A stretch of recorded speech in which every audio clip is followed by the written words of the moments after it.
Hello friends, welcome to the my channel. ಹಾಗೂ ಇವತ್ತು ರಚಿತಾ ರಾಮ್ ಅವರ ಜೀವನ ಚರಿತ್ರೆ ಬಗ್ಗೆ ತಿಳ್ಕೊಳ್ಳೋಣ ಬನ್ನಿ ಫ್ರೆಂಡ್ಸ್. ಅದಕ್ಕಿಂತ ಮುಂಚೆ ನಮ್ಮ ಚಾನಲ್ಗೆ ಯಾರು ಸಬ್ಸ್ಕ್ರೈಬ್ ಮಾಡ್ತಿಲ್ಲ, ಸಬ್ಸ್ಕ್ರೈಬ್ ಮಾಡ್ಕೊಳ್ಳಿ. ಹಾಗೆ ವಿಡಿಯೋನ ಸ್ಟಾರ್ಟ್ ಮಾಡೋಣ ಬನ್ನಿ ಫ್ರೆಂಡ್ಸ್. ಮೊದಲಿಗೆ ರಚಿತಾ ರಾಮ್ ಅವರು ಕನ್ನಡ ಚಿತ್ರರಂಗದಲ್ಲಿ ಡಿಂಪಲ್ ಕ್ವೀನ್ ಎಂದು ಹೆಸರು ಕರೆಯಲಾಯಿತು. ಗೂಳಿಕೆನ್ನೆ ಇರುವ ಬೆಡಗಿ ರಚಿತಾ ರಾಮ್ ಎಂದು ಕರೆಯಲಾಗಿತ್ತು. ಹಂಗೆ ಚಂದನವನದ ಪ್ರಮುಖ ನಾಯಕ ನಟಿ ಆಗಿದ್ದರು. ಕನ್ನಡದ ಎಲ್ಲ ಪ್ರಮುಖ ನಟರೊಂದಿಗೆ ತೆರೆ ಹಂಚಿಕೊಂಡಿರುವ ರಚಿತಾ ರಾಮ್ ಅವರು 2013ರಿಂದ ಕನ್ನಡ ಚಿತ್ರರಂಗದಲ್ಲಿ ಸಕ್ರಿಯವಾದರು ಆಗಮಿಸಿಕೊಂಡರು. ಹಾಗೂ ಇವರ ಚಿಕ್ಕ ವಯಸ್ಸಿನಲ್ಲಿ ಬೆಂಗಳೂರಿನಲ್ಲಿ ಜನಿಸಿದ್ದಾರೆ. ರಚಿತಾ ಅವ್ರ ಬಾಲ್ಯದ ಹೆಸರು ಬಿಂದಿಯಾ ರಾಮ್ ಅಂತ ಹೆಸರು ಇತ್ತಂತೆ ರಚಿತಾ ರಾಮ್ ಅವರಿಗೆ. ಮೊದಲು ರಚಿತಾ ರಾಮ್ ಅವ್ರ ಮನೆ ಪೂರ್ವಜರು ಮಧ್ಯಪ್ರದೇಶದ ಭೋಪಾಲ್ ಮೂಲದವರು. ಹಾಗೂ ರಚಿತಾರ ತಂದೆ ರಾಮ್ ಅಂತ ಇವರ ತಂದೆ ಹೆಸರು.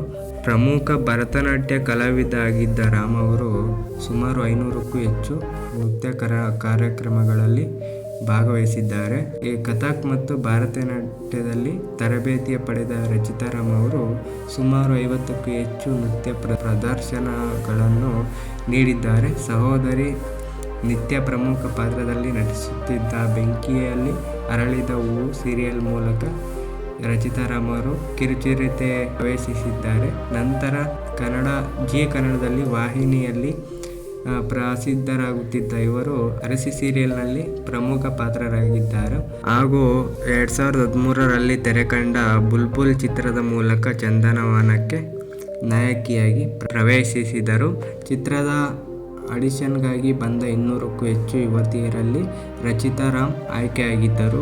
ಈ ಚಿತ್ರದಲ್ಲಿ ತಮ್ಮ ಡೈಲಾಗ್ ಡೆಲಿವರಿ ಸ್ಟೈಲ್ ಮತ್ತು ಕ್ಯೂಟ್ ನಟನೆಯಿಂದ ಪ್ರೇಕ್ಷಕರಿಗೆ ಇಷ್ಟ ಆಗಿದ್ದ ಕಾರಣಕ್ಕೆ ಅಪಾರ ಮೆಚ್ಚುಗೆ ಪಡೆದರು. ಹಾಗೆ ನಂತರ ದರ್ಶನರ, ಅಂಬರೀಷ್ ಗಣೇಶರ, ದಿಲ್, ರಂಗೀಲಾ, ಸುದೀಪ್ರ, ರನ್ನ ಆಗಿ ಈ ಮೂವಿಗಳಲ್ಲಿ ನಟಿಸಿ ಮುಂತಾದ ಚಿತ್ರಗಳಲ್ಲಿ ನಟಿಸಿ ಕೂಡ ಕನ್ನಡ ಬಹುಬೇಡಿಕೆಯ ನಟಿಯಾಗಿದ್ದರು. ಇವರು ಹೆಸರು ಬಿಂದಿಯಾ ರಾಮ್ ಎಂದು ಬಳಕೆಯಾಗಿತ್ತು.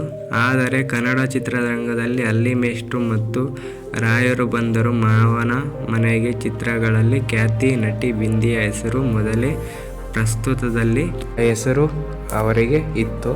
ಹಾಗೂ 2016ರಲ್ಲಿ ಉದಯ ಟಿವಿ ಕಿಕ್ ನೃತ್ಯ ಕಾರ್ಯಕ್ರಮದಲ್ಲಿ ಭಾಗವಹಿಸಿದ್ದಾರೆ. ಹಾಗೂ ಅದರ ನಿರೂಪಕಿಯಾಗಿ ಅಲ್ಲ ಬದಲಾಗಿ ಶೋ ಜಡ್ಜ್ ಆಗಿ ನಂತರ ಕಾಮಿಡಿ ಟಾಕೀಸ್ ಮಜಾ ಭಾರತ ಕಾರ್ಯಕ್ರಮಗಳಲ್ಲಿ ತೀರ್ಪುರಾಗಿದ್ದರು ಇವರು ರಚಿತಾ ರಾಮ್ ಅವರು. ಹಾಗೂ ಇವಾಗ ರಚಿತಾ ರಾಮ್ ಅವರು ಫಿಲಮ್ ಇಂಡಸ್ಟ್ರಿಯಲ್ಲಿ ಧೂಳೆಬ್ಬರಿಸ್ತಾ ಇದ್ದಾರೆ ಅಂತ ಹೇಳ್ಬೋದು. ಹಾಗೂ ಅವರು ಕ್ಯೂಟು ಅಂಡು ಅವರು ಸ್ಮೈಲು ಅದೆಲ್ಲ ತಿಳ್ಕೊಂಡ್ರೆ ನಮ್ಮ ಪಡ್ಡೆ ಹುಡುಗರ ಎದೆಯಲ್ಲಿ ಒಂದು ಗುಲಾಬಿ ಇಟ್ಟಂಗೆ ಆಗಿದ್ದೆ. ಹಾಗೆ ಇವಾಗ 2024ರಲ್ಲಿ ಮುಂದಿನ ಸಿನಿಮಾ ಬಗ್ಗೆ ಆ್ಯಕ್ಟನ್ನು ಮಾಡ್ತಿದ್ದಾರೆ. ಆ ಮೂವಿ ಯಾವುದಂತ ನನಗೆ ಗೊತ್ತಿಲ್ಲ. ನಿಮ್ಗೆ ಗೊತ್ತಿದ್ರೆ ಕಮೆಂಟ್ ಮಾಡಿ. ನಮ್ಮ ಇನ್ನೂ ಹೆಚ್ಚಿನ ವಿಡಿಯೋಗಳಿಗಾಗಿ ಸಬ್ಸ್ಕ್ರೈಬ್ ಮಾಡ್ಕೊಳ್ಳಿ.